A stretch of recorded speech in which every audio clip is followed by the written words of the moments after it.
इसको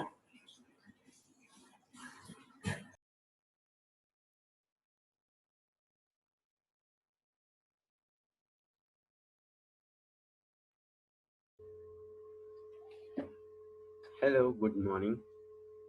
Um, so how have you been, and how was your weekend?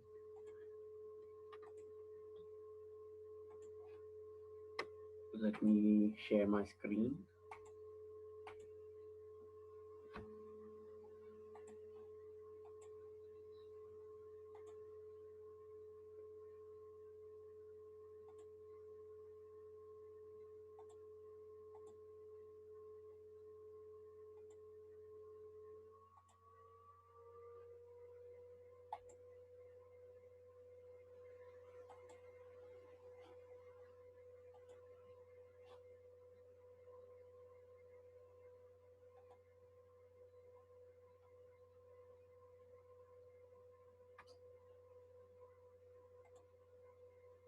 So once some of these guys will be waiting, you have to admit them.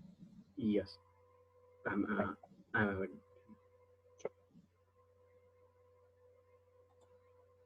okay, fine. So welcome back to our series lectures on IoT with Python.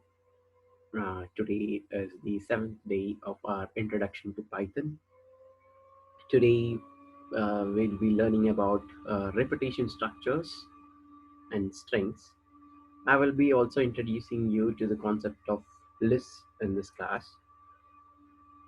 I will require another class for completing my introduction to Python. You will be having a basic idea of writing programs in Python. Like you might have already got uh, the hold of writing programs in Python by now. But by the end of my next lecture, I hope that we gain all the basics that we will be requiring to start our main curriculum, that is uh, developing IoT projects in Python and interfacing them on our Raspberry Pi single board computers. Now I know I have got the news that uh, most of you have received the Raspberry Pi boards. So in mostly by the end of the week, we'll be starting to use them, and we'll be implementing programs on our Raspberry Pi board. Okay, so let's continue our session for the day. It's on repetition structures and strings. Okay, so before we jump into the concept of repetition structures, I would like to introduce you to the term called as logical operators. Now, we had seen in our previous lectures different kinds of operators like greater than operator, less than operator, greater than equal to, less than or equal to, or is equals to.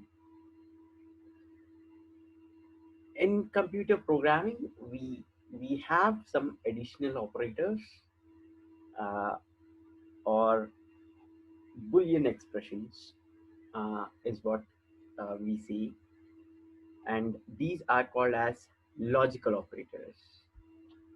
So there are three types of logical operators that you need to know. The first logical operator is called as the AND operator. The second one is an OR operator, and the third one is called as the NOT operator. Now, what do we mean by logical operations? Is suppose say we have two statements and we want to we want to check or check the execution of our program based on the two statements. Suppose say I'll have to write a program so as to uh, so as to say a student must be promoted to the next semester or the next term, and in order to do so, uh, the student should meet certain criteria, say the grade point of his or the marks in his in mathematics, say they should be greater than 50, and the marks uh, um, in languages, they must be greater than 40. If the student, if he fails to get marks uh, below above 50 in mathematics, or if he fails to get marks above 40 in the languages, then I cannot promote him, is the condition that I lay to promote a student in a class. So now what am I doing there?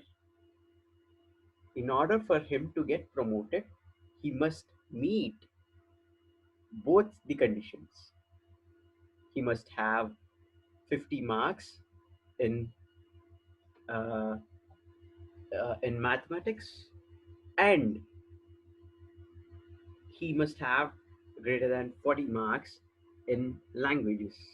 So that's my end condition. Okay, so let me put it in this way. Suppose say I have my marks and English as 45, and then my marks and maths as 55. Now I will say the student is promoted only if his marks in English, if, or let me try to execute it, separate Python file.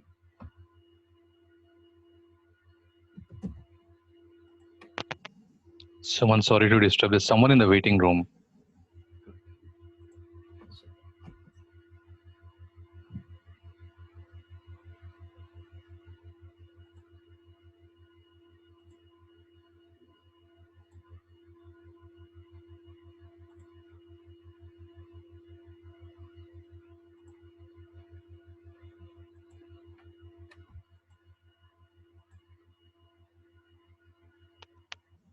Done, I have admitted them. Okay.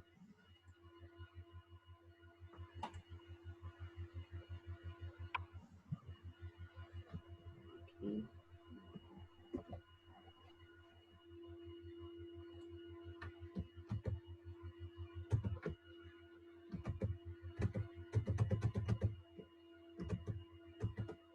Okay.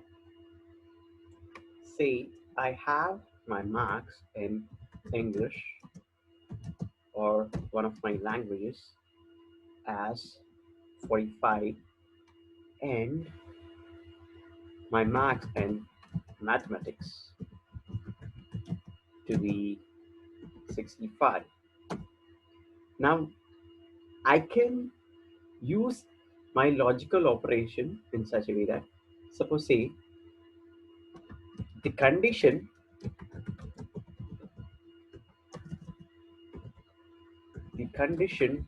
to promote is to check if the student has greater than 40 in languages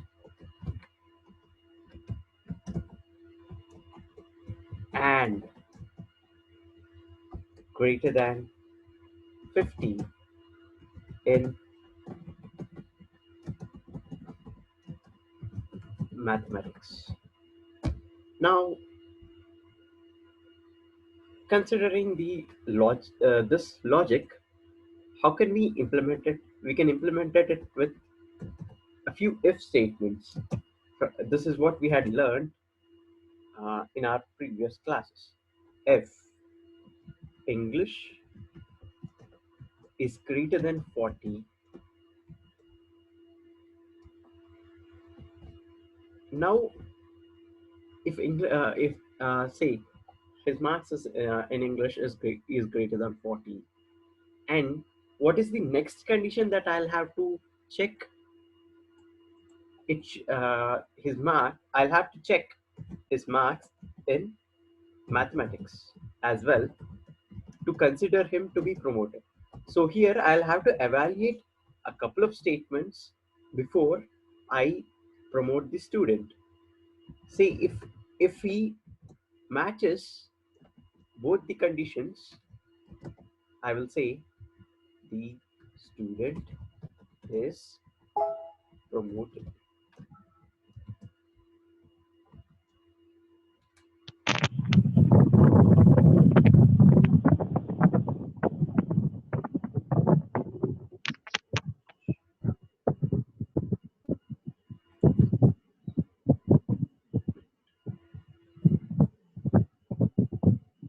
Okay.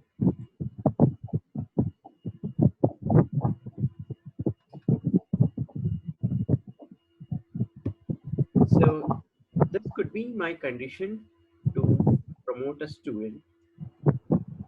If he doesn't meet these conditions, else print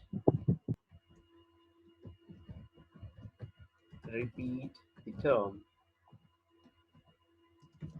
So I have this program in which I am checking if the student can be promoted to his next class or not. Now, if if both the conditions are met, then only the student will be promoted. If not, he will repeat the term. Now, based on the inputs that I have over here, the marks in English are like 45 is greater than 40. So yes, this condition is true.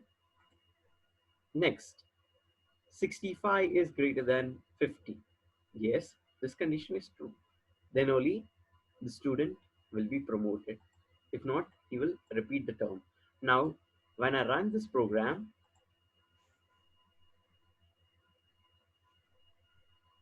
I have a result called the student is promoted. Now, when I have, when I change my program in this way,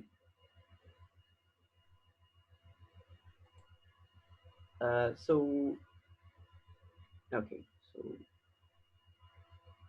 so, there's some logical uh, mistake happening over here.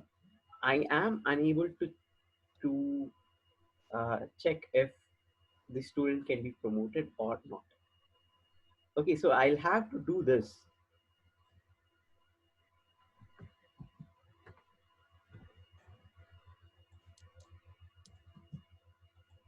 and I'll have to write an else statement for the upper if condition as well, because he can fail in mathematics or he can fail in English.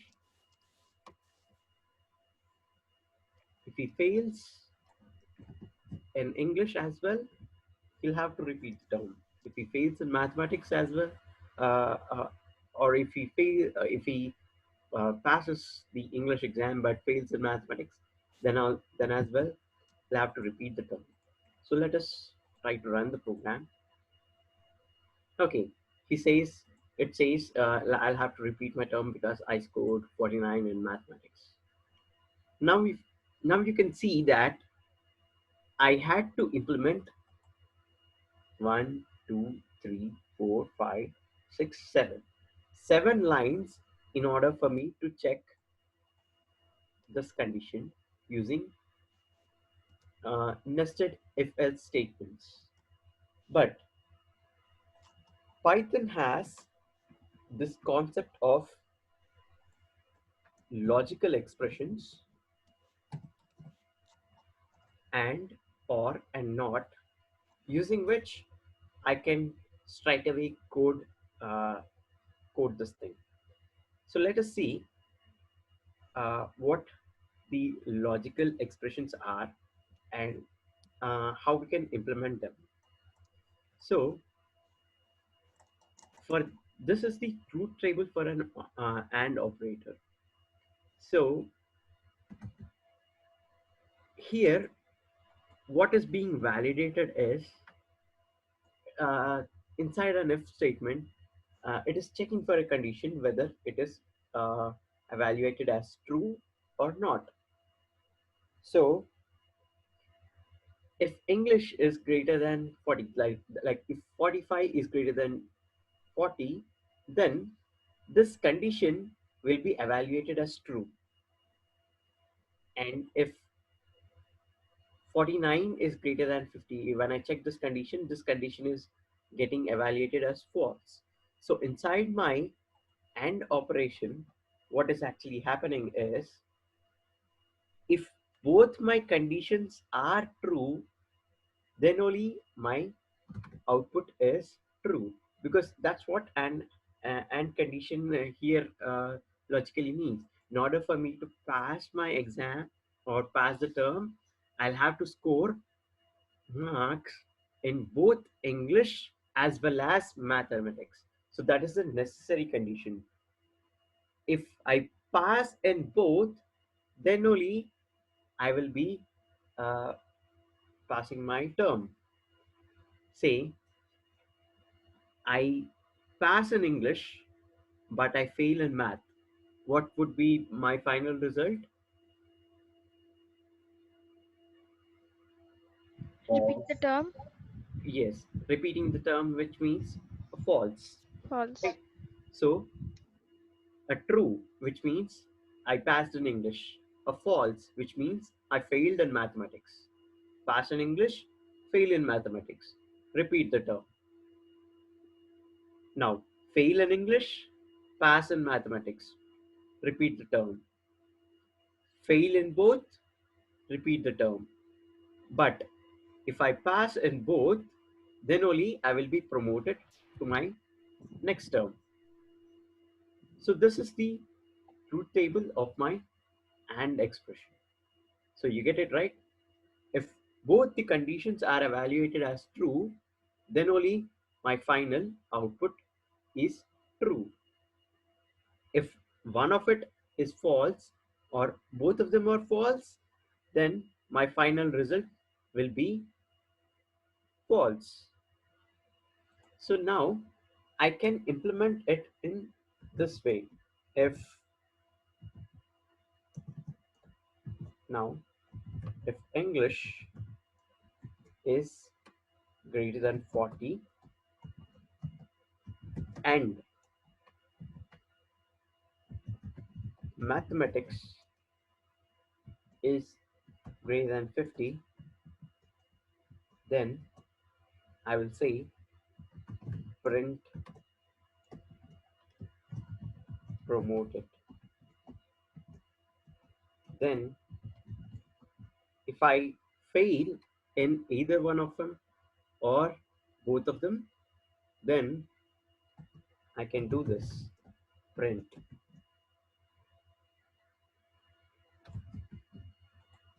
repeat the term. So let me try to run this thing. It says repeat the term. Now why is it? Because my marks and mathematics are 49. Now let me change it to a greater number, say 85. It says promoted. So so here we had to implement 7 lines of code in order to implement this logic. But the number of lines of code over here is reduced to just 4 lines. And you could see the speed of execution of my program as well.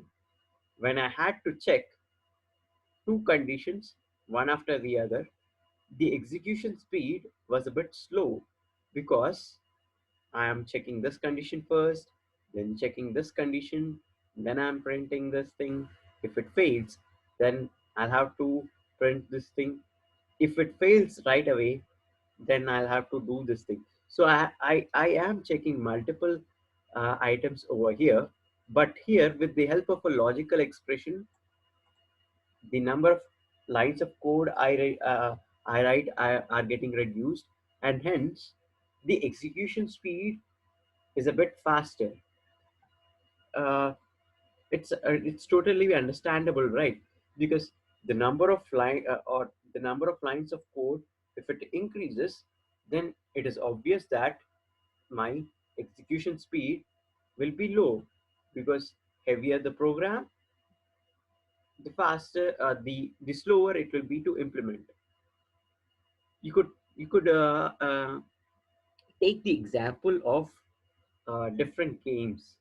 Now, a few games might require uh, heavy end processing, like an NVIDIA graphic card, and specifications of RAM to be, say, 16 GB, and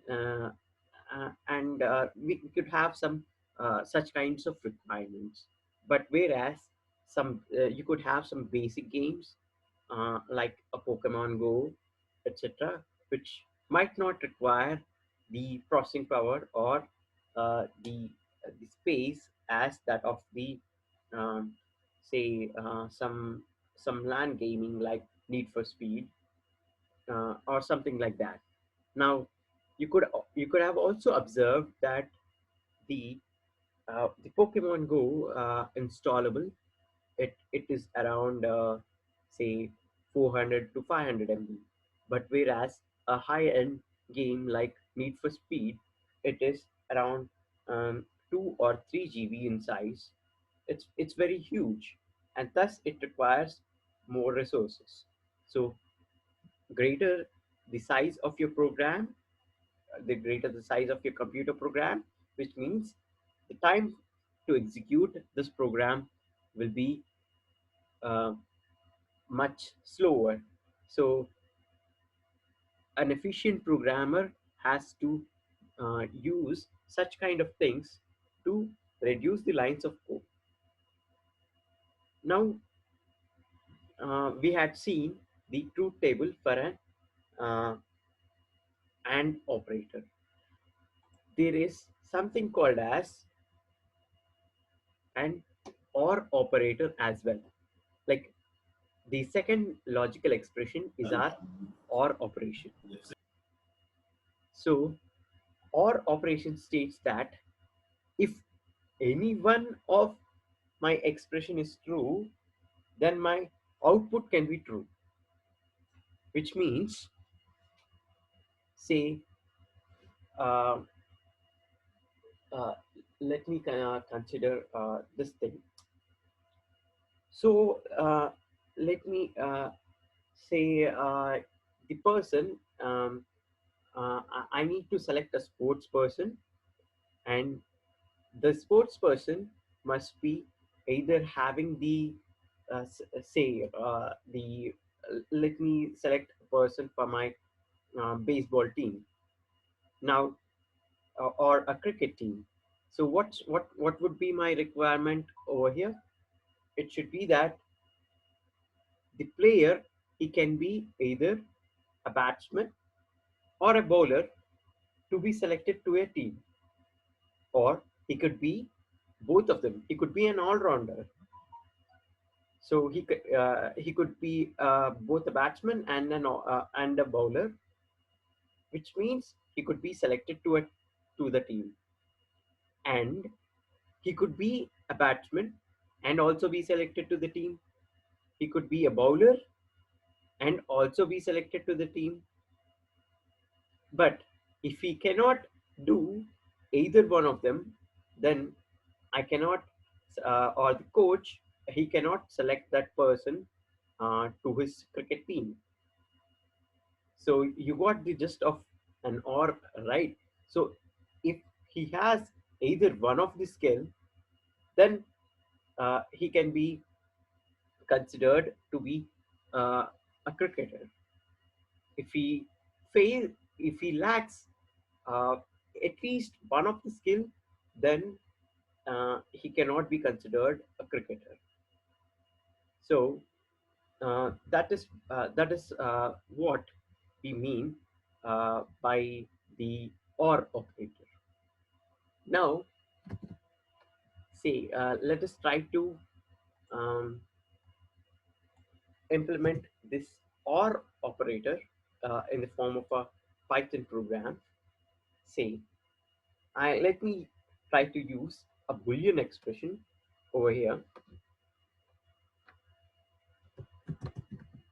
So, batsman, uh, say this person has the skill of a batsman, but he is not a bowler. See what I'm doing over here. I am assigning a true or a false to the batsman and bowler variables. So these are my Boolean expressions that I am assigning to my program over here. Mind it that these true or false statements in the true or false conditions, the first alphabet must be in caps. If you give it in this way, then your program might throw an error.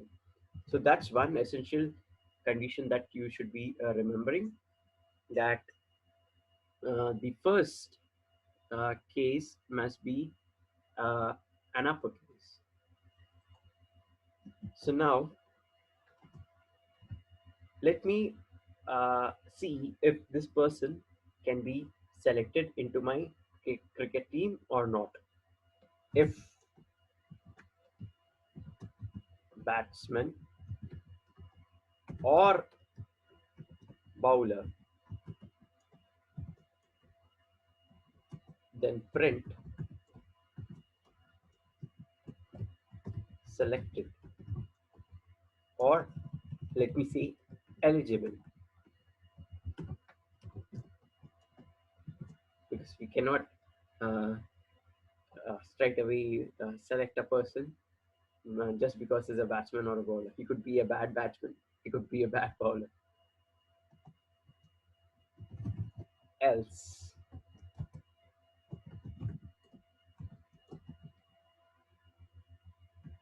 no.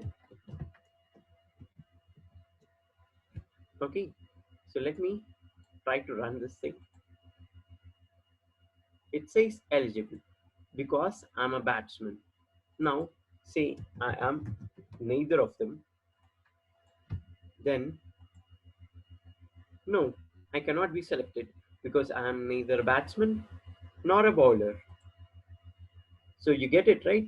So if either one of the thing is true, or if it is evaluated as true, then I can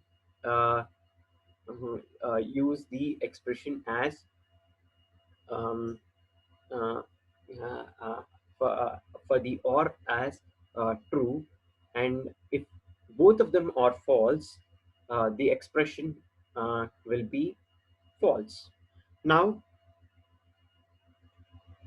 all you need to remember that is that the condition inside my if statement, whether I do it in this way, if x is greater than 40, or uh, say I do it in this way, if x.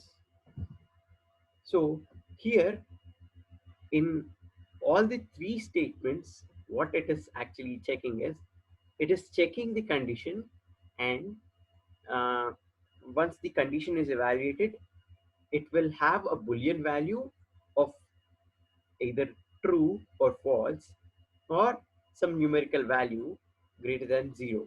So if the numerical value is greater than 0, then this condition is satisfied and that if loop will be executed. You can do this as well. You can try to print the boolean expression, say batsman or let me try to print it over here, that itself.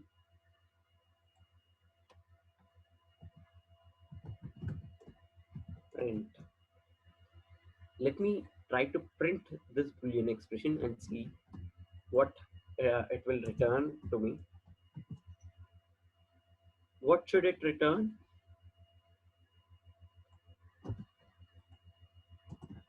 It should return either true or false. See, it has returned this value as false. So it says no because my expression it evaluated as false. But when I change my one of my terms, then it will say eligible and true. So that is the logic behind using the and or operators. If both are true, then only the expression is true in an and statement. That is how you can understand by taking the example of a simple English statement. You can pass in my examination if only if you pass in both the languages and mathematics. You can be selected in my team or you are eligible to be a cricketer if you are a batsman or a bowler.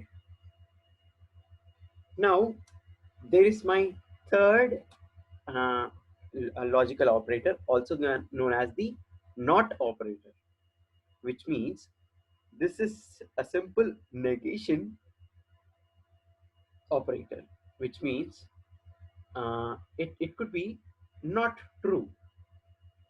What does this mean? Not true. Not It true means means fake, sir. false. Yes, uh, not true can also be false. If it is not true, then it will be false. If it is not false, then there could be some truth uh, behind it. So this is what my not operator does. So once I do a not true, it means false. Once I do not false, it means true. Correct. So that is how you can use an not operator. Let me try to print this thing. Print not true. Not true is false because not is my operator and true is a Boolean expression. Not true is false. Similarly, print not false. It is evaluated as true. You can all as well embed this thing, this expression uh, inside your if statements as well. Say, um, I want to select a bowler. So, but he should not be a batsman. Then, what would be the expression that I can write?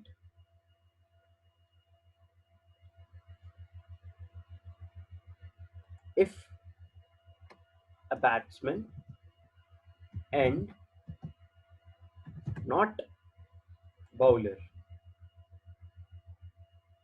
Say, if he's a batsman but not a bowler, then I will say uh, uh, I require him.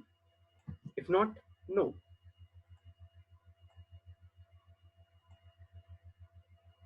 See, it says eligible because he's a batsman but not a bowler. Because what is my condition now? I just want to select a batsman, and I do not require any bowlers. So even if, suppose say, my team is full with um is full of cricketers, and I have an injury in my team, and I'll have to select. Uh, okay, I think we have. Is Madhav already in?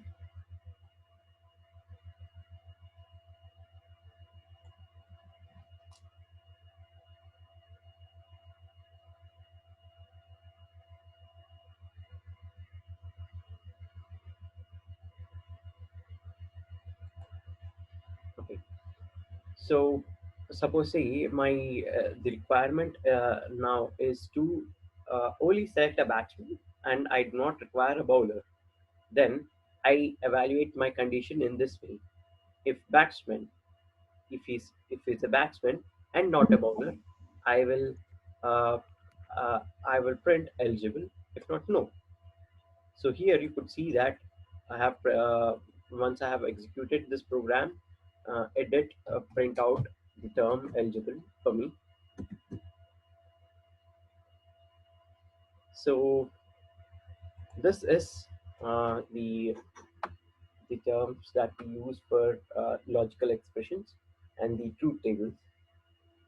So we can consider another example over here as well. So say I want a number which is in a range of greater than 20 and less than 40.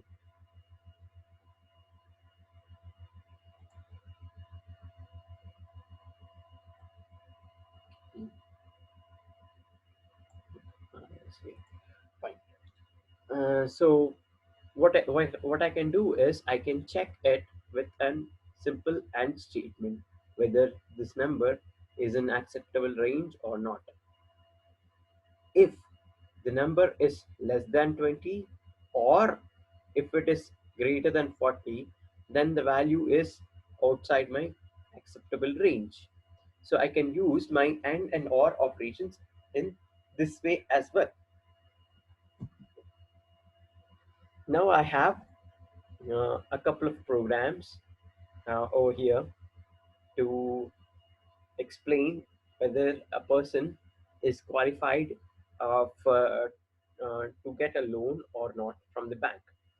Say, if his salary is greater than his a minimum salary, which means uh, for me to uh, process the loan,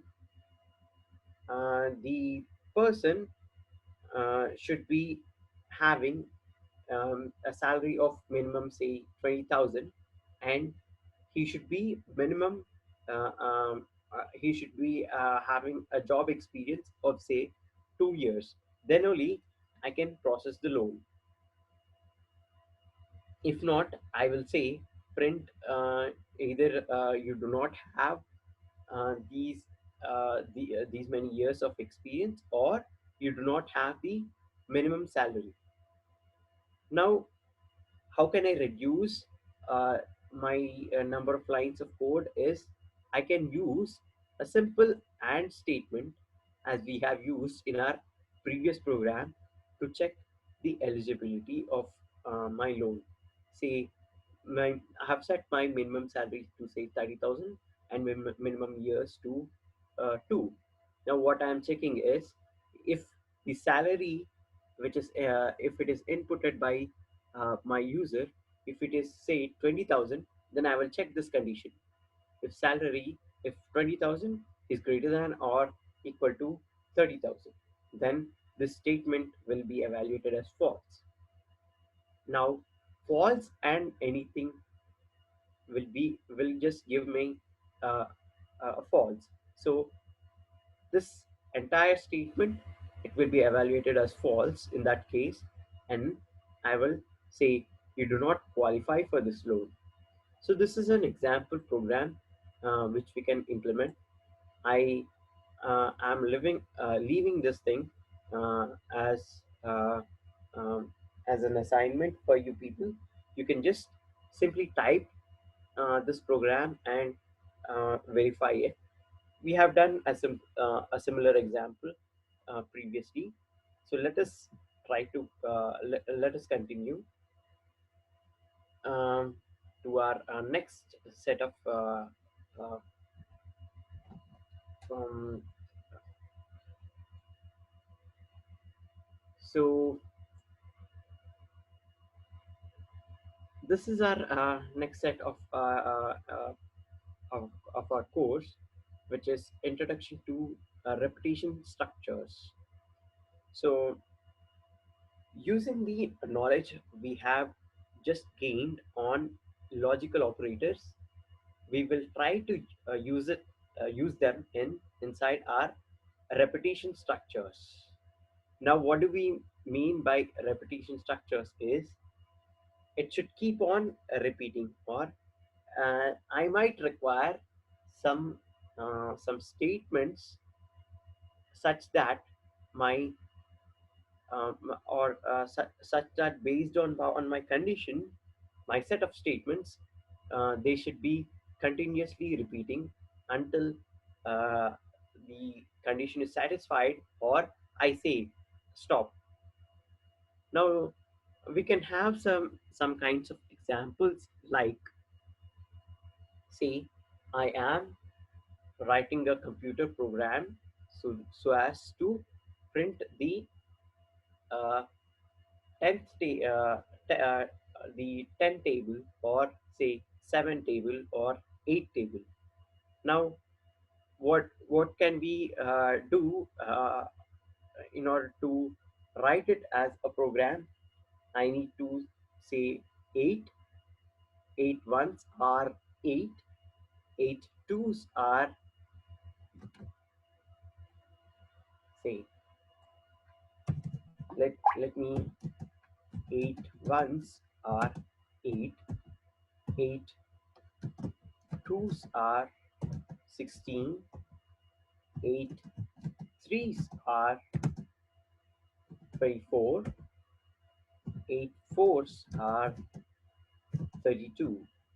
Say I have a program, or I have a table like this, and say I'll have to print uh, a table in this way. Now, how do I do that?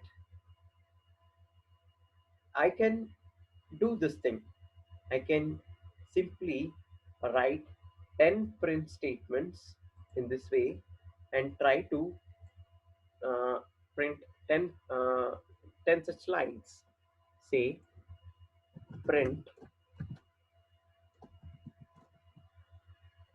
8 into 1 is, now what do I do?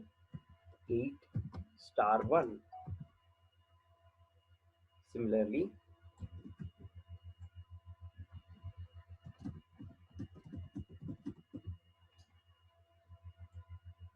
8 into 2, 8 into 3, 8 into 4, 8 into 5,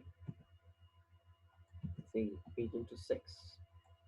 Now, similarly, 8 into 2, 8 into 3, 8 into 4, 8 into 5, and 8 into 6. Now, when I run this program, I will I am getting my 8 table over here.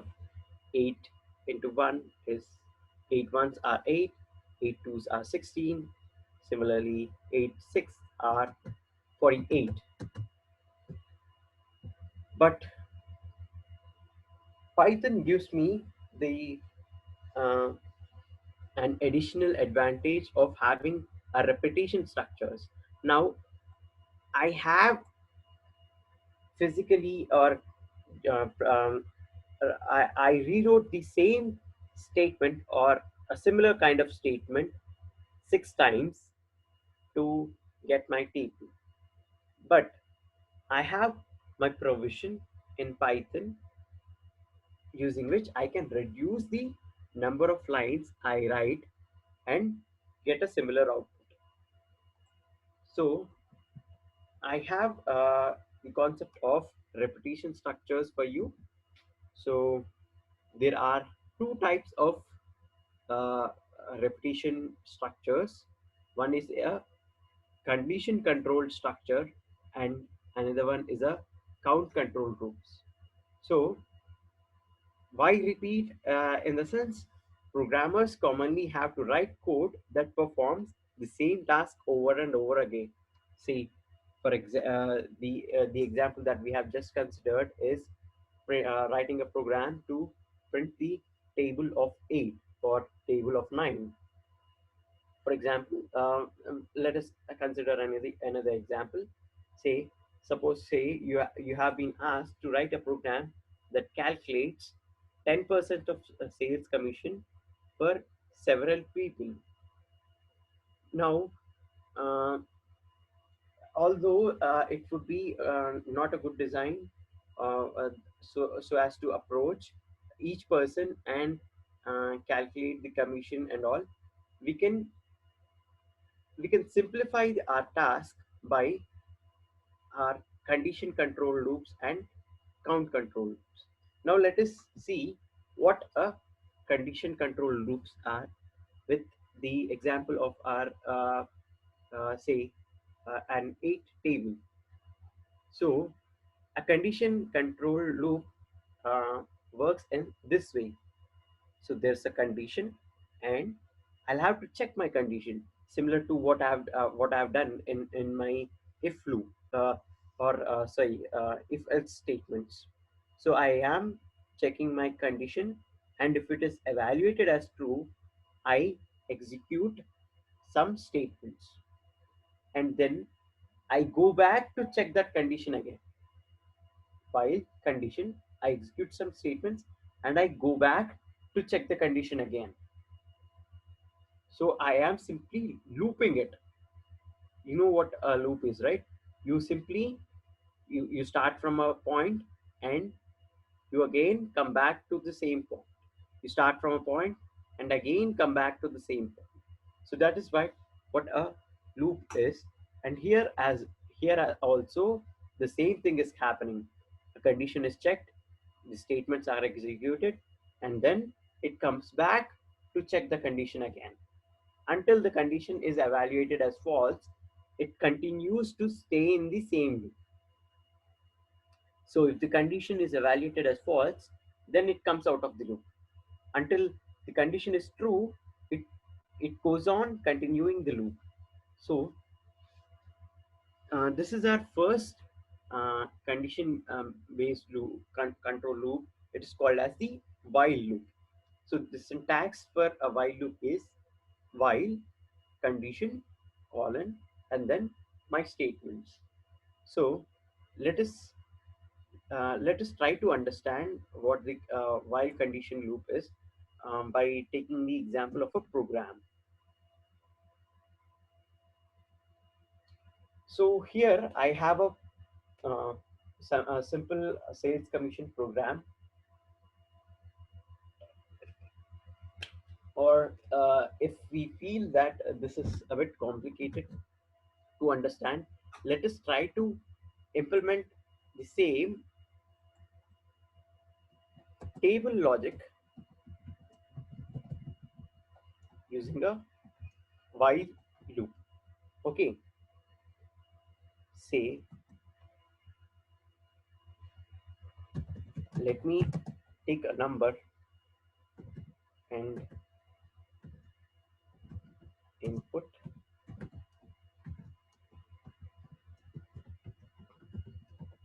enter what table you want.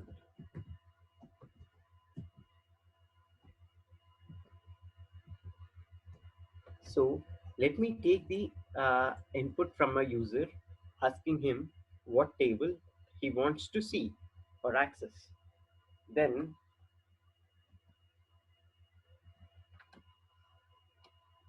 what I will do is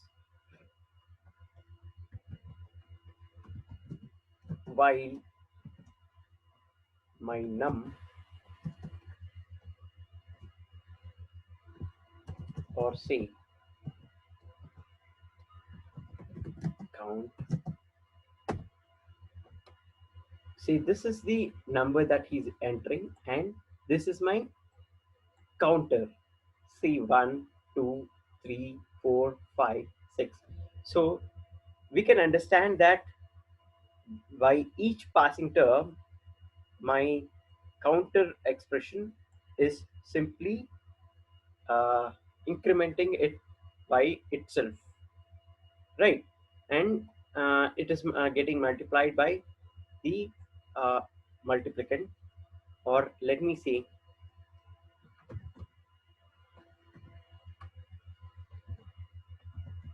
multiplier. This will be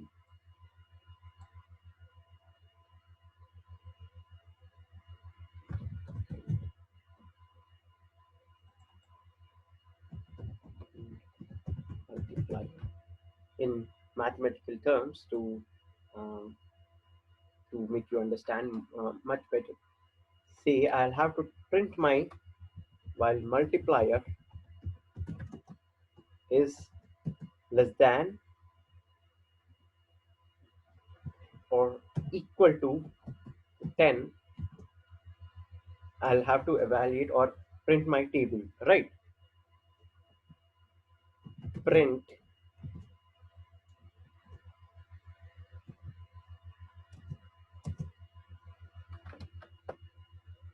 mm, I'll have to print my multiplicand, then I'll have to print an into symbol, and then I'll have to print my multiplier, and then I'll have to print my is equal to symbol, and then I'll have to simply print the product of my multiplicand and my multiplier, right? Then what do I need to do? I need to simply increment my multiplier. So what I'll do is I will simply increment my multiplier by 1. Now my first term will be 1. 1 is less than or equal to 10. Then what I'll do based upon the input that I have, I will just print this thing and increment my multiplier to by 1, which means multiplier is equals to 1 plus 1. Now the value is 2. Then it again goes back to check the condition. Now what is the value of my multiplier? It is 2. 2 is less than or equal to 10. Then again it prints 8 2s are 16. Then my multiplier becomes 3. Again this condition is checked. Yes, the condition is evaluated as true. 8 4s are, 8 5s are, 8 6s are, 8 7s are, and 8 9s. Then it goes and checks 8 10s. Yes, since I have placed a less than or equal to condition over here, it evaluates it as uh, true. Then it again checks my multiplier and say it increments my multiplier. Now since it is 10, my multiplier it becomes 11. Then it checks for the condition. It evaluates as false. Then it comes out of my while loop, and this state whatever the statements below it are executed. The table has been printed. So let me try to execute this thing. Say I want to print my 8 table again. You see, it has printed 8 1, 8 2, 8 3 up to 8 tenths, and finally my statement has been uh, this final print statement has been evaluated. So this is how we can use a while loop. Now, instead of writing 10 lines of code, I have just modified my program to evaluate any type of to print any table in just say 1, 2, 3, 4, 5, 6. Here I had to write 10 lines of code to do the same. Here I reduced my lines of code to just 10 to just 6. Now uh, isn't that saving me the labor of writing four more extra lines, and it also gives me the uh, um, the freedom to use the program to print any table based upon the user's input. Now, say I want to print my one say 125 table. See, it just printed in a second or so. So that is what I can do. Instead of printing instead of writing 10 lines of code, I can simply reduce my lines of code using a while loop. So the concept of loop is while condition. Based on the condition, it will execute the statements, and then once all the statements are executed, it again goes back to check the condition.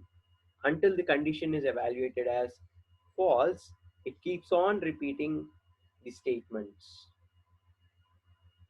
Now I would like to pause for a couple of minutes, uh, so that I want if to know if everybody has understood this concept of while looping or not.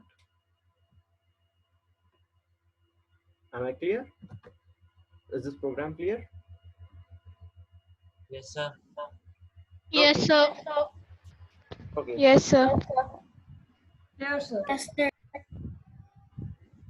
Okay. Nice. So let's move on to our next concept. We can have an infinite loop as well, or say the condition can be forever true and the loop will not exit at all. Now you might be thinking that why we will need some condition like that. So we can write an infinite loop in such a way that while true,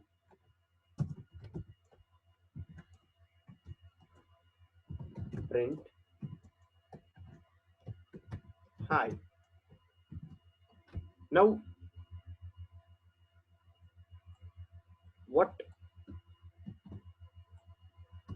what will this program do is it checks this condition and it prints high, then again checks the condition, it prints high.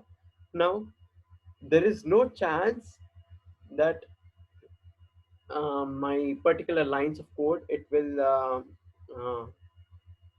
it will terminate at any point. It will continuously or infinitely go on looping or go on printing this statement high for me.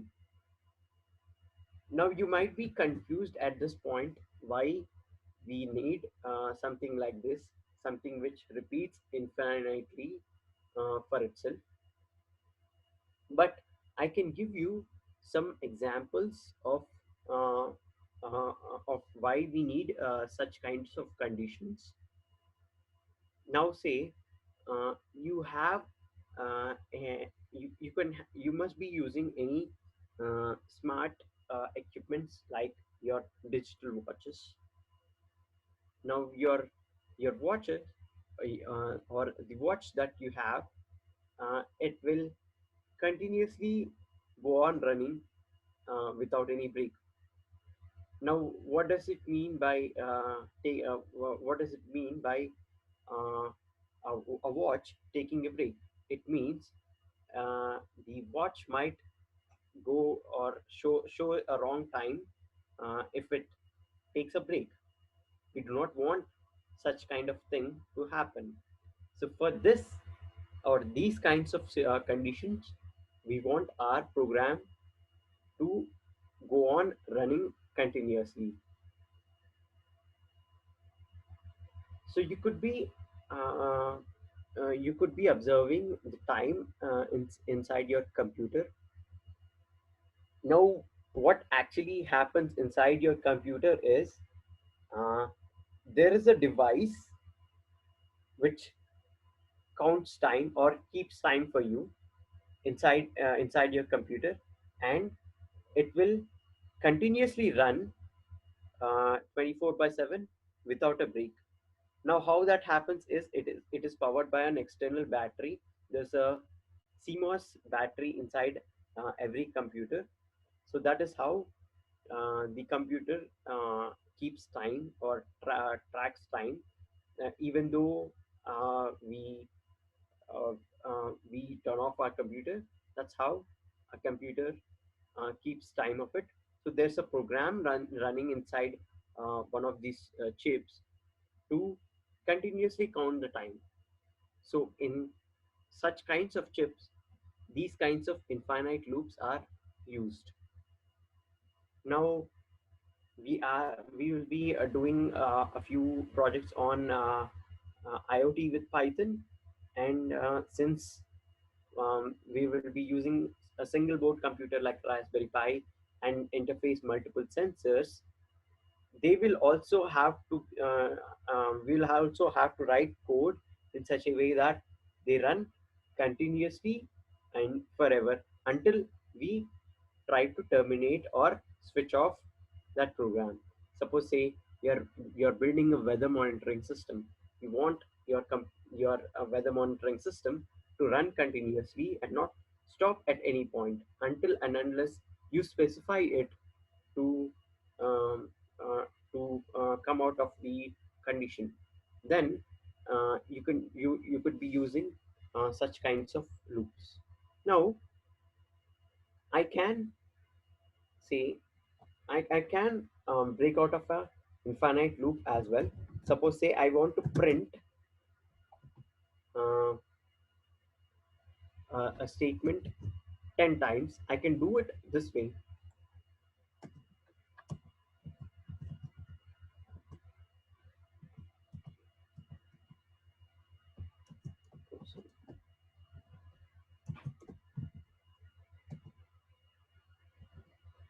Count. Let me try to decrease my count this time. Count is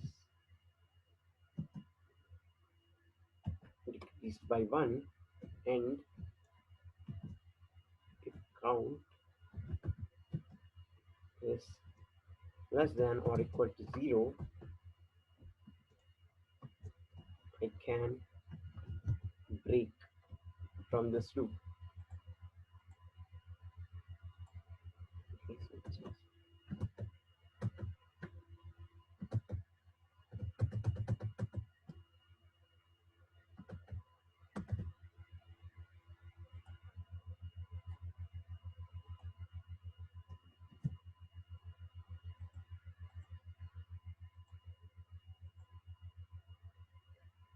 okay, so I made a small mistake over here. I have given a space in between my less than and equal to, so that's what it printed an error. But here you could see that I have once this program executes, it prints the statement hi 10 times, and it goes on repeating only 10 times. But what if I do not have such a condition? Say let me comment out these lines or my break statement, and what if I try to run it? It will go on printing high until I say until I give a keyboard interrupt of say Control C or Command C based upon the operating system that we use. So that is what the concept of an infinite loop is. Similarly, we have other types of looping control statements and a count controlled loop, and that kind of loop is called as a for loop. Okay, so we have a for we have the provision in Python to do a count control loop as well, and depending upon the count, we can control the entry or exit of our loop. So the type of count control loop is the for loop. Okay, so a count control loop iterates a specific number of times inside my Python. So you can use the first statement to write a count control loop. So before going into the for loop concept, let me introduce you to a term called as list. So in your Python, you have something called as a list to store multiple values. Okay, say ABC is equals to 1, 2, 3, 4. So I can I can create a variable known as ABC in such a way that I can have a list of values assigned to it, which means it will store 1, 2, 3, 4 uh, inside it. So when I do this print ABC, it will print 1, 2, 3, 4.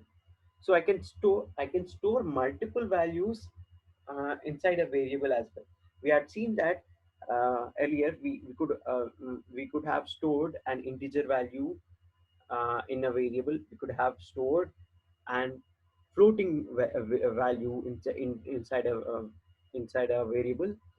We have also seen storing a string inside a variable.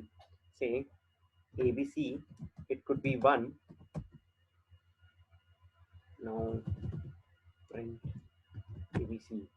Now my ABC, it is of type integer.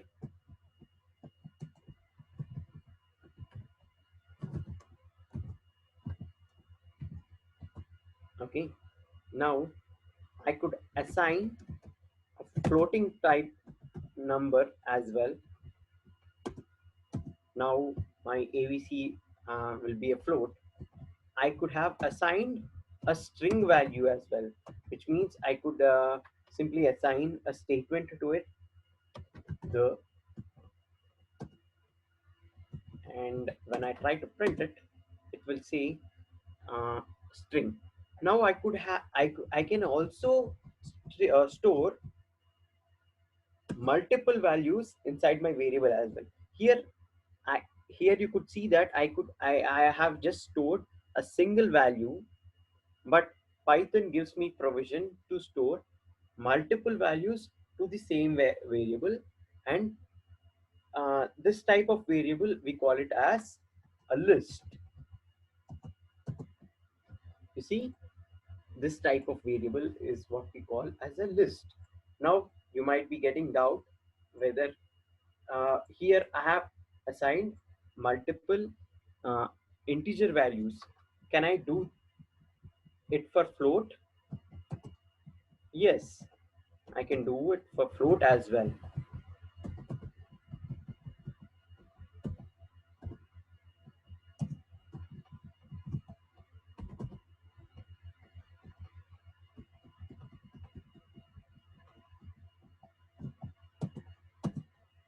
See, I can store multiple floating point numbers as well.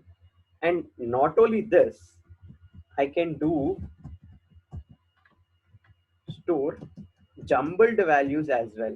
Like say my first term is an integer, second term is a floating point. Sorry, my second term is a floating point number, and my third term is a string. Suppose say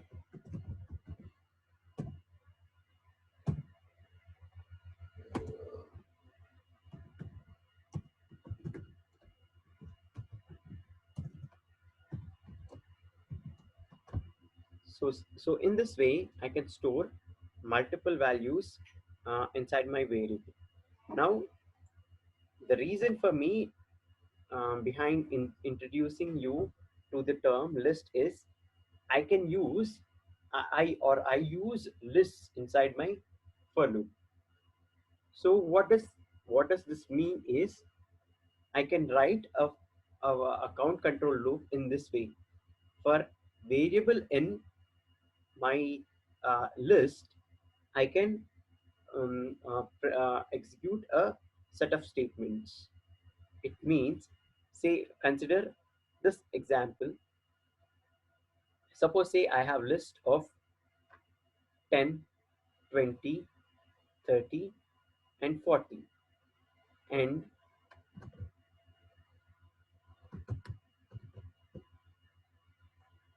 let me clear out this thing and say my underscore list is 10, 20, 30, 40.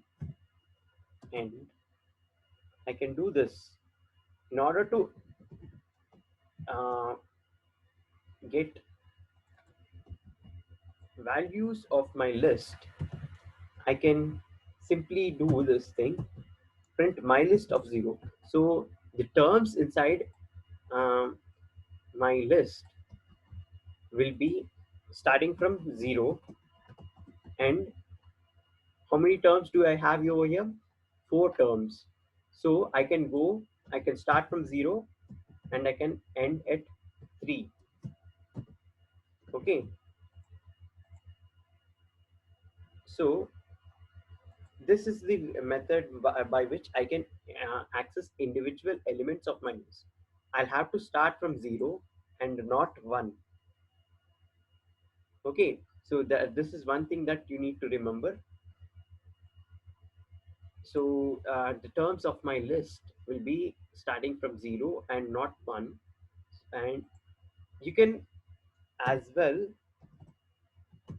for use a for loop in order to access elements of list, as for x in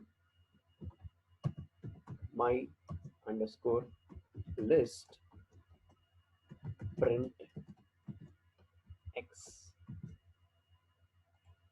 I can do this as well. See, it printed the set of 10, 20, 30, and 40 are print statements of the above things, and the below 10, 20, 30, and 40 are print statements of my for loop. So this is how uh, I can use my count controlled for loop. So I have provision uh, to use some conditions of my count controlled for loop in this way as well. For num in range of say 10, print num. Sir? Yeah. Yeah. I didn't understand. It said for X in my list. Like, where is X? There's no X in the list, right?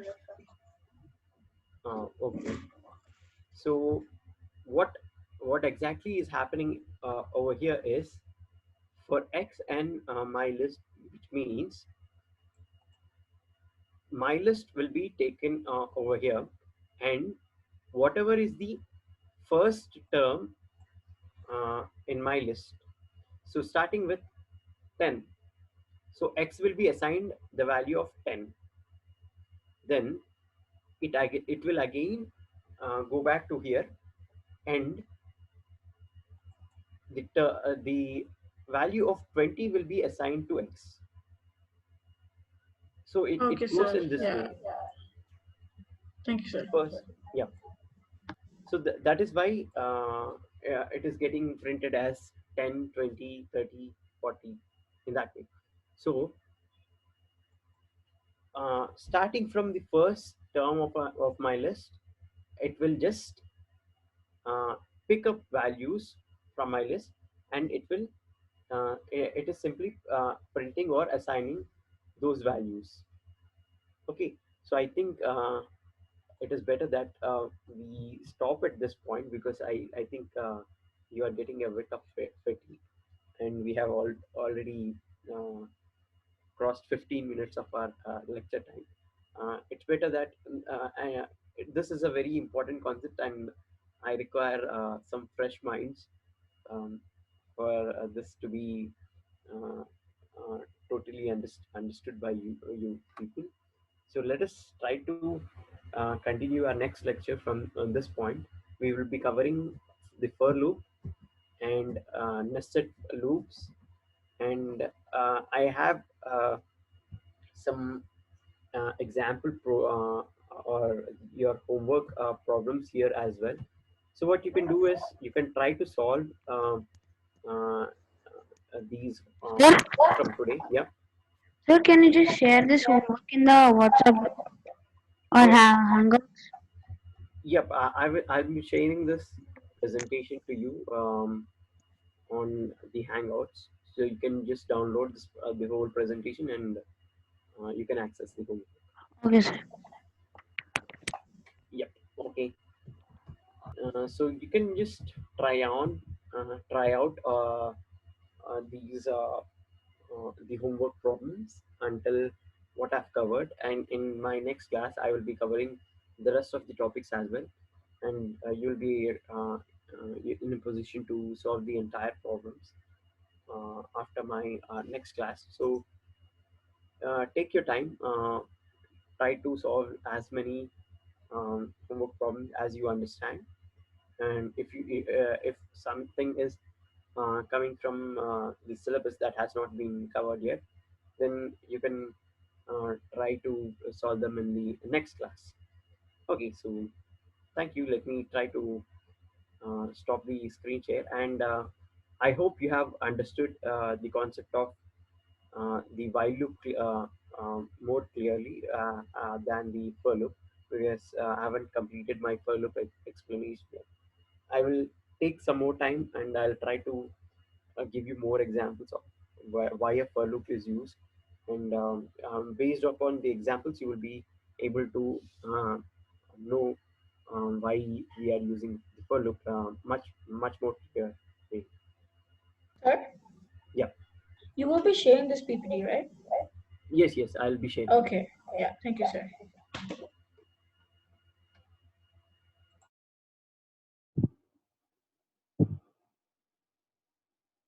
Thank you for your time, sir.